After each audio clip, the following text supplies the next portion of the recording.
आज का टॉपिक भौतिक विज्ञान से संबंधित है। यह टॉपिक कक्षा 10 और कक्षा 12 के कोर्स में है। इस टॉपिक से कई प्रश्न विभिन्न प्रतियोगी परीक्षाओं में पूछे गए हैं। आज के इस टॉपिक में वैद्युत ऊर्जा और वैद्युत शक्ति, परिपथ की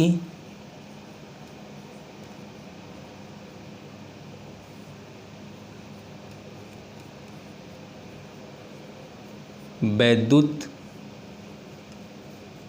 ऊर्जा,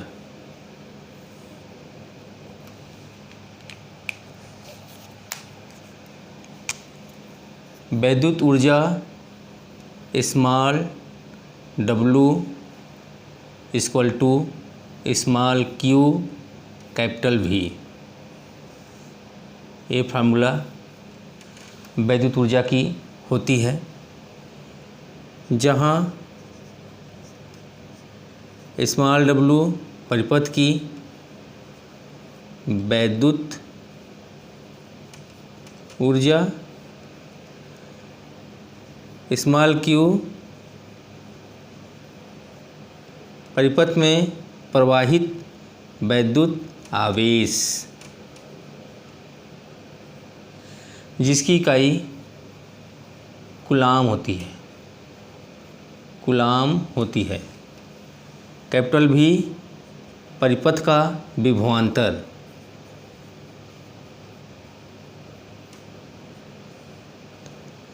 जिसकी इकाई वोल्ट होती है। इसलिए वैद्युत ऊर्जा की इकाई Q for coulomb, V for volt. Coulomb volt होती है या जूल होती है।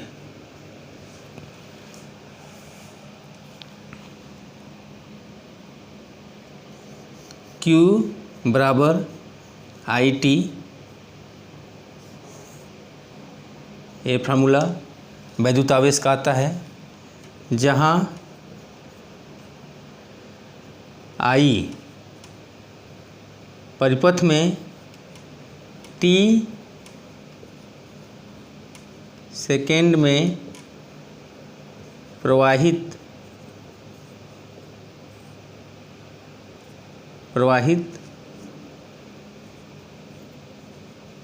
वैद्युत धारा है, जिसकी इकाई एम्पियर होती है।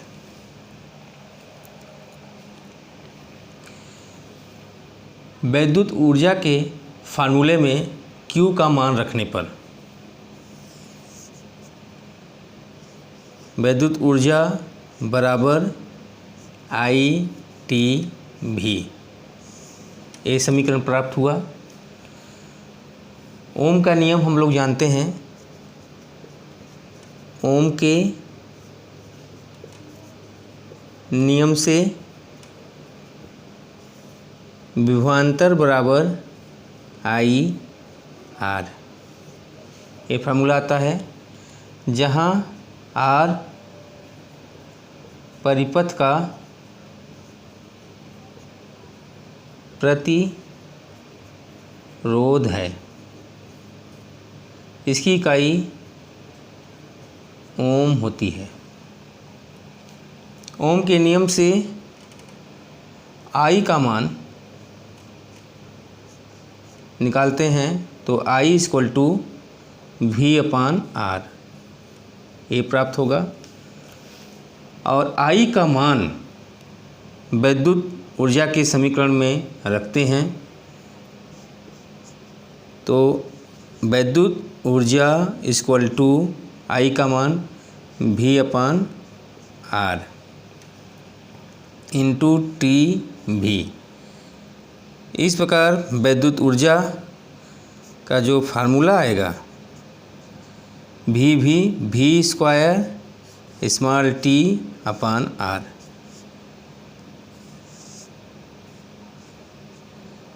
ये है वैद्युत ऊर्जा का समीकरण, ऊर्जा का समीकरण।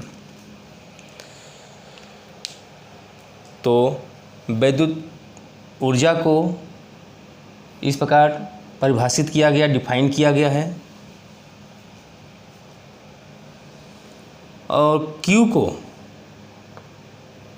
Q इक्वल टू IT होता है। तो इस समीकरण में जब Q का मान रखेंगे तो वैद्युत ऊर्जा का यह समीकरण प्राप्त होगा। इस समीकरण में ओम के नियम से I का मान जब रखते हैं तो वैद्युत ऊर्जा का यह समीकरण प्राप्त हो जाता है। तो ध्यान से देखिए, परिपथ की या वैद्युत परिपथ की वैद्युत ऊर्जा का समीकरण किस प्रकार निकाला जाता है। सेकेंड,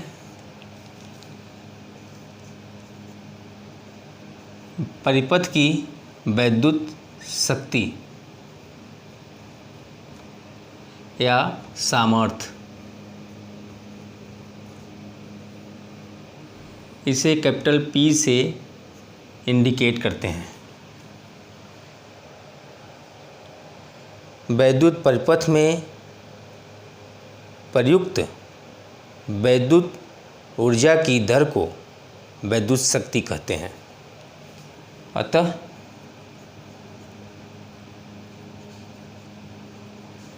वैद्युत शक्ति बराबर प्रयुक्त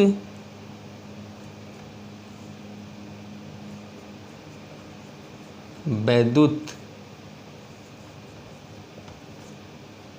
ऊर्जा की दर।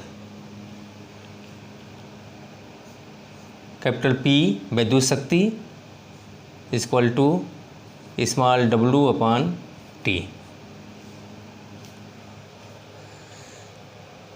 वैद्युत ऊर्जा का यह फार्मूला यहाँ पे रखते हैं। तो वैद्युत शक्ति equal to V square small t upon capital R upon t।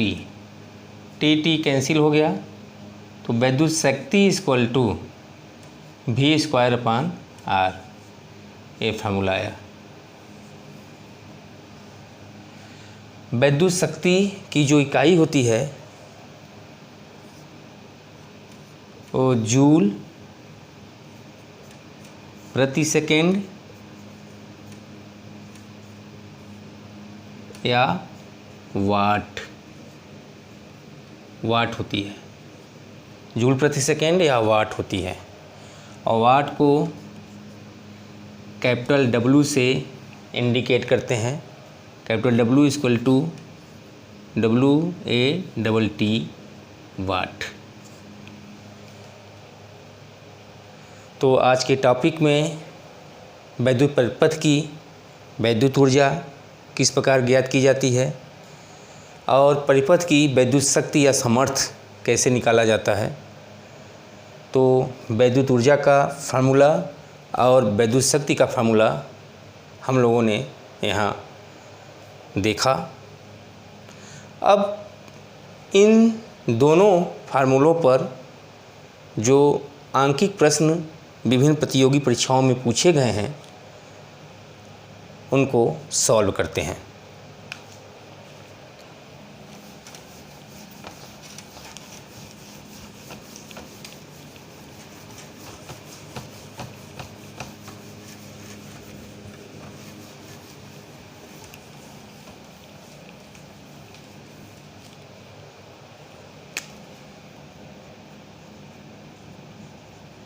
वैद्युत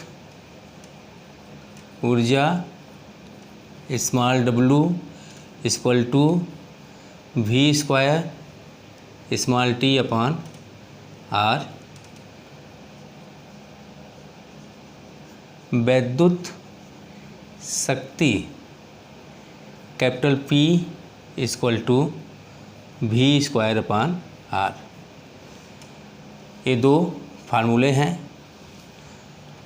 पहला जो आंकिक प्रश्न है जो प्रतियोगी परीक्षा में पूछा गया है, एक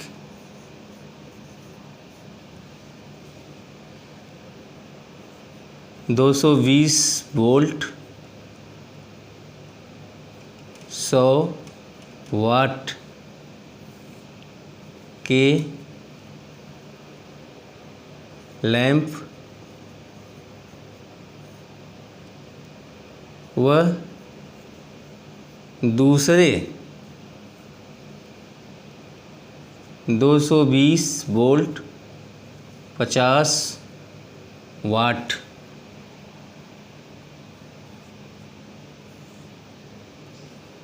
के लैंप में किस लैंप का प्रतिरोध अधिक होगा। ये प्रश्न है। प्रश्न को देख लीजिए। प्रश्न कह रहा है कि इसमें दो लैंप है। एक लैंप पर 220 वोल्ट और 100 वाट लिखा हुआ है, जबकि दूसरे लैंप पर 220 वोल्ट और 50 वाट लिखा हुआ है। फर्स्ट लैंप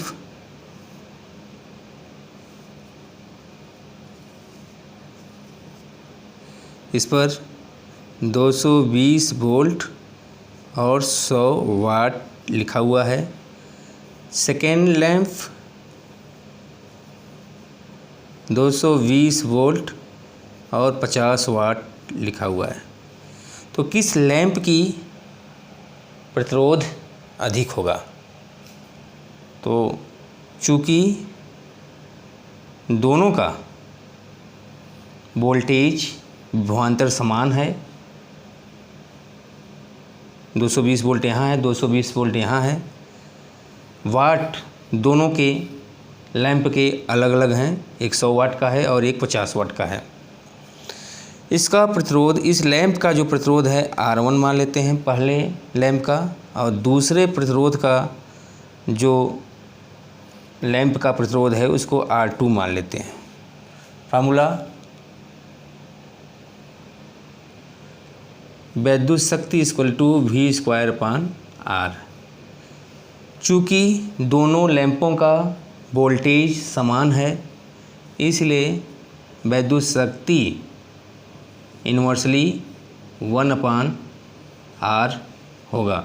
यानी विद्युत शक्ति व्युत्क्रमानुपाती प्रतिरोध होगा। इस प्रकार फर्स्ट लैंप, जो फर्स्ट लैंप है, फर्स्ट लैंप P1 व्युत्क्रमानुपाती 1/R1 प्राप्त होगा, और जो सेकेंड लैंप है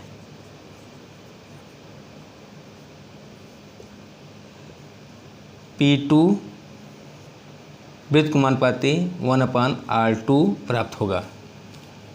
इन दोनों समीकरणों से P1/P2 इक्वल टू R2/R1 प्राप्त होगा। ये प्राप्त हुआ।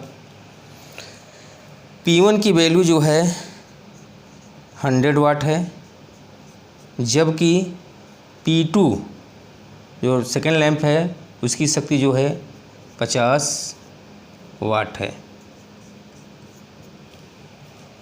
तो यहाँ से P1 की वैल्यू 100/P2 की वैल्यू 50 इक्वल टू R2/R1 2 आया। यहाँ से R2 इक्वल टू 2R1। आया। यानी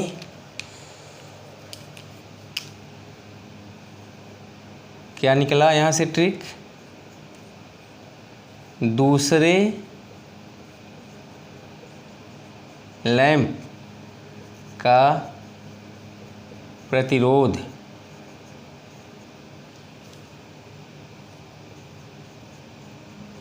पहले लैंप के प्रतिरोध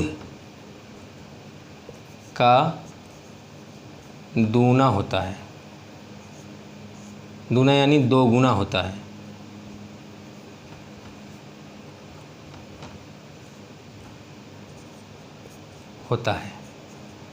ये आया, ध्यान से देख लीजिए। यानी जो दूसरा लैंप है उसका प्रतिरोध पहले वाले लैंप के प्रतिरोध से 2 गुना होता है। इस प्रश्न को सॉल्व करने पर यह प्राप्त हुआ। यानी जो कॉन्सेप्ट है, कॉन्सेप्ट कम वाट वाले लैंप या बल्ब का प्रतिरोध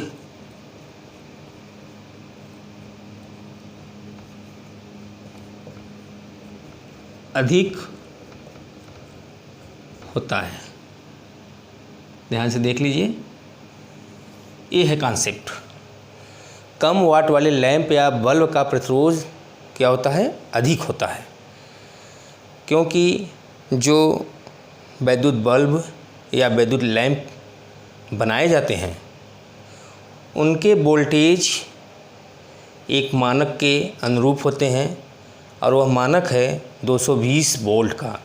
यानी जितने भी वैद्युत बल्ब मार्केट में या बाज़ार में पाए जाते हैं, लैंप या वैद्युत बल्ब, उन पर जो वोल्टेज है वो समान होता है और वो एक मानक है 220 वोल्ट, एक मानक बनाया गया है।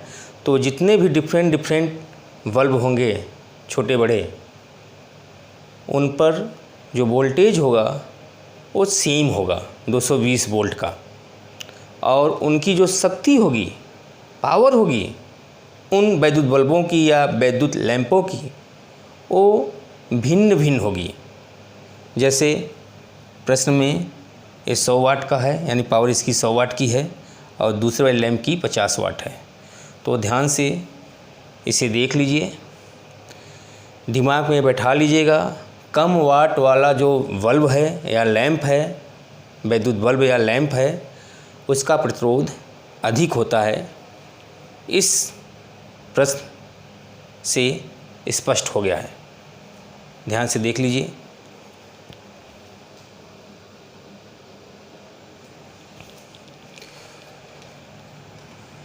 ये 2 प्रश्न कभी प्रतियोगी परीक्षाओं में पूछे गए हैं।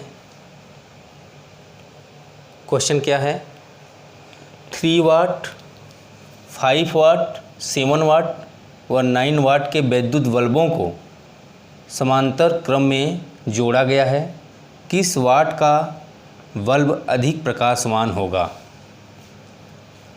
Option A 3 watt, option B 5 watt, option C 7 watt, option D 9 watt. यह क्वेश्चन 3 वाट, 5 वाट, 7 वाट व 9 वाट के वैद्युत बल्बों को श्रेणी क्रम में जोड़ा गया है। यहाँ समांतर क्रम में जोड़ा गया है और इस प्रश्न में श्रेणी क्रम में जोड़ा गया है। किस वाट के बल्ब की तीव्रता या प्रकाशमान अधिक होगा? ऑप्शन ए 3 वाट, बी 5 वाट, सी 7 वाट और डी 9 वाट। दोनों के ऑप्शन एक ही हैं, सिर्फ अंतर इतना है कि ये चारों वैद्युत बल्बों को समांतर क्रम में जोड़ा गया है और इन सेम चारों बल्बों को श्रेणी क्रम में जोड़ा गया है और इसे समांतर क्रम में जोड़ा गया है। बस इतना ही अंतर है। श्रेणी क्रम क्या है, समांतर क्रम क्या है, आइए देखते हैं। ये वैद्युत परिपथ है।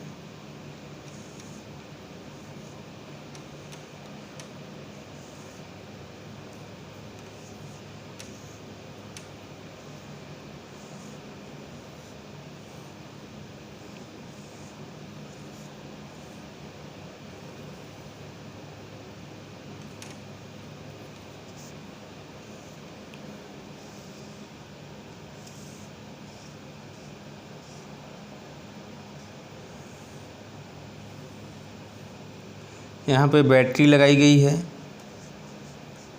बैटरी, और इस क्रम को बोलते हैं समांतर क्रम। कौन सा क्रम है? समांतर क्रम। यहाँ पे जो है 3 वाट का बल्ब है, 5 वाट का बल्ब है और 7 वाट का बल्ब है और 9 वाट का बल्ब है।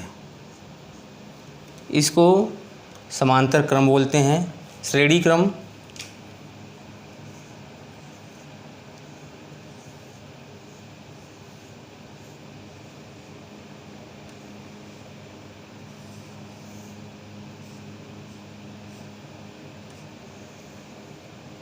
यहाँ पे बैटरी है, इसको श्रेणी क्रम बोलते हैं। यहाँ पे 3 वाट का बल्ब है, यहाँ पे 5 वाट का बल्ब है, यहाँ पे 7 वाट का बल्ब है और ये जो है 9 वाट का बल्ब है। यह सिचुएशन जो है श्रेणी क्रम कहलाती है और यह सिचुएशन जो है समांतर क्रम कहलाती है। और मेन कॉन्सेप्ट ध्यान में रखिएगा, जो अगला कॉन्सेप्ट है,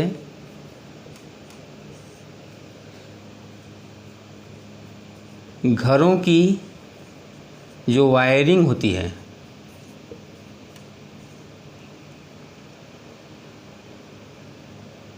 वो किस क्रम में होती है? घरों की वायरिंग समांतर क्रम में, समांतर क्रम में होती है। ध्यान से देख लीजिए, जो मेन सेकेंड कॉन्सेप्ट है, घरों की जो वायरिंग होती है वो समांतर क्रम में होती है। क्यों श्रेणी क्रम में नहीं होती, समांतर क्रम में होती है वायरिंग? घरों की जो वायरिंग समांतर क्रम में होती है, समांतर क्रम में जितने भी वैद्युत उपकरण हैं या वैद्युत बल्ब हैं या वैद्युत लैंप हैं, प्रत्येक वैद्युत उपकरणों के लिए उनका अपना एक स्विच होता है। स्विच ऑन करने पर जिस वैद्युत उपकरण को चलाना चाहेंगे चला सकते हैं और जिसको नहीं चलाना चाहेंगे उसको नहीं चला सकते। यानी अगर हमें 3 वाट के बल्ब का प्रयोग करना है तो स्विच ऑन करेंगे तो 3 वाट का बल्ब जो है प्रकाशवान होगा। अगर हमें 7 वाट के बल्ब का प्रयोग करना है तो इसके लिए अलग स्विच है, स्विच ऑन करेंगे तो 7 वाट का बल्ब जो है प्रकाशवान होगा। यानी समांतर क्रम में प्रत्येक वैद्युत उपकरणों के लिए अपना एक स्विच होता है और स्विच ऑन करने पर जिस वैद्युत उपकरण का प्रयोग करना चाहेंगे कर सकते हैं। दूसरी कंडीशन समांतर क्रम में, यदि वैद्युत बल्ब या वैद्युत उपकरण खराब हो जाता है तो अन्य जो वैद्युत उपकरण या वैद्युत लैंप या बल्ब लगे हुए हैं वो समान रूप से कार्य करते हैं समांतर क्रम में। ये सुविधा है समांतर क्रम में। जबकि श्रेणी क्रम में वैद्युत उपकरणों के लिए केवल एक स्विच होता है। कितनी स्विच होती है? एक स्विच होती है। लेकिन यहाँ प्रत्येक वैद्युत उपकरणों के लिए अपना अलग स्विच होता है। यदि एक वैद्युत उपकरण खराब हो जाता है श्रेणी क्रम में तो आगे जो है विद्युत धारा प्रवाहित नहीं हो सकती, तो सारे वैद्युत बल्ब या वैद्युत उपकरण कार्य करना बंद कर देते हैं श्रेणी क्रम में। तो ध्यान रखिएगा कि यहाँ पे अगर सर्किट, परिपथ की सर्किट खराब हो गई या बल्ब खराब हो गया तो आगे के जितने वैद्युत बल्ब हैं वो काम नहीं करेंगे तो श्रेणी क्रम में। इसलिए घरों की जो वायरिंग होती है वो समांतर क्रम में होती है। तो ध्यान रखिएगा, समांतर क्रम में जो है वैद्युत उपकरण, कोई भी वैद्युत उपकरण खराब हो जाता है तो बाकी वैद्युत उपकरण काम करते हैं, कार्य करते हैं। जबकि श्रेणी क्रम में यदि कोई वैद्युत उपकरण खराब हो जाता है तो बाकी वैद्युत उपकरण कार्य करना बंद कर देते हैं। इसलिए घरों की जो वायरिंग है वो समांतर क्रम में होती है। तो ये तो क्लियर हो गया। तो वायरिंग समांतर क्रम में होती है और जो वोल्टेज होता है वैद्युत उपकरणों का वो समान होता है। एक मानक बनाया गया है, जैसा कि मैंने पीछे बताया कि 220 वोल्ट एक मानक रूप है। बस वैद्युत उपकरणों के या वैद्युत लैंपों के या बल्बों के जो शक्ति होती है, वाट होती है, वो अलग अलग होती है। तो जो प्रश्न ये है कि समांतर क्रम में 4 वैद्युत बल्ब को जोड़े गए हैं, कौन सा अधिक प्रकाशमान होगा? तो जिसकी शक्ति यानी जिस बल्ब की या जिस वैद्युत ऊर्जा का मान जितना अधिक होगा वह बल्ब अधिक प्रकाशवान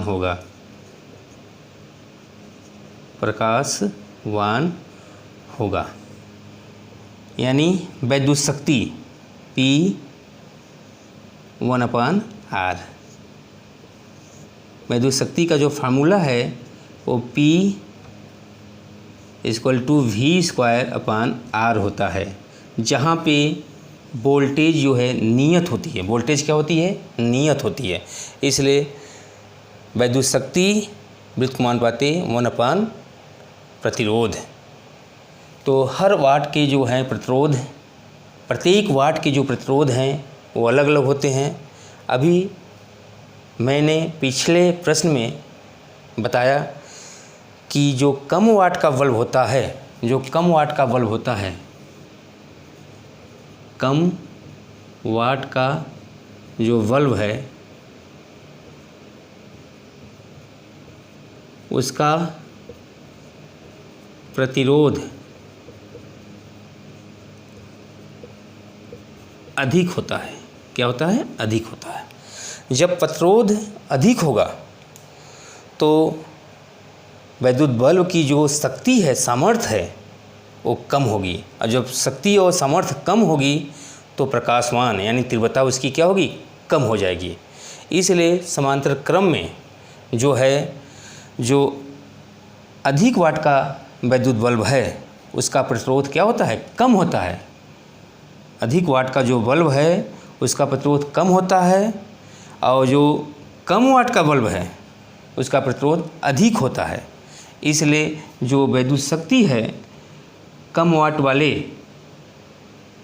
की जो है कम हो जाएगी और अधिक वाट वाले बल्ब की अधिक हो जाएगी। क्यों?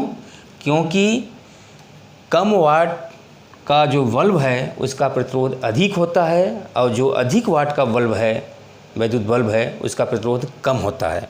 तो समांतर क्रम में प्रतिरोध का मान जितना अधिक होगा वैद्युत शक्ति उतनी ही कम होगी।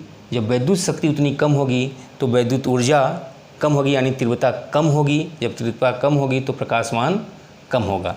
इसलिए समांतर क्रम में जो है 9 वाट का जो बल्ब है वो अधिक प्रकाशमान होगा। तो ध्यान से इसे देख लीजिए, 9 वाट का जो बल्ब है वो अधिक प्रकाशमान होगा। समांतर क्रम में वोल्टेज समान होता है। श्रेणी क्रम की बात करते हैं तो फार्मूला क्या होता है विद्युत शक्ति की? P = V²/R। ओम के नियम से V = I/R, I =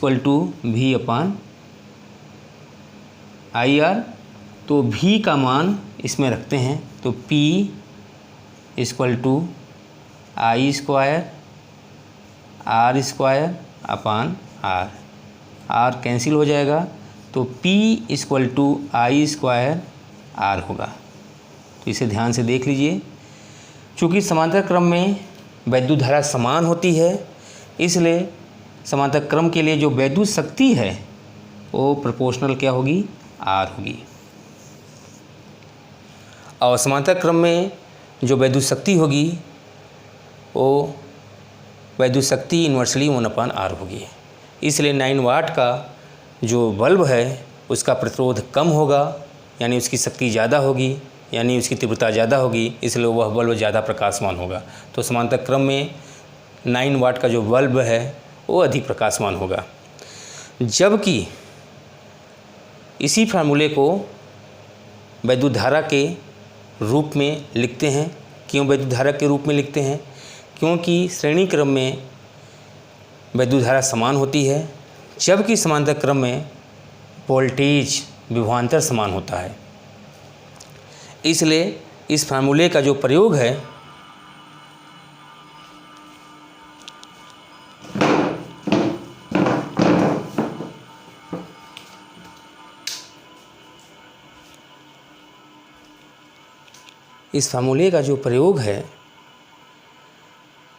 समांतर क्रम के लिए ये है और श्रेणी क्रम के लिए ये है। तो अधिक वाट के का जो बल्ब होता है उसकी प्रतिरोध कम होती है, और जो कम वाट का बल्ब होता है उसका प्रतिरोध अधिक होता है। इसलिए कम वाट के बल्ब का प्रतिरोध अधिक होता है, इसलिए उसकी शक्ति अधिक हो जाएगी। जब उसकी शक्ति अधिक हो जाएगी तो श्रेणी क्रम में 3 वाट का जो बल्ब हो वो अधिक प्रकाशमान होगा। तो ये आंसर हो जाएगा श्रेणी क्रम के लिए। उम्मीद करता हूँ कि ये दोनों प्रश्न आप लोगों को समझ में आए होंगे। धन्यवाद।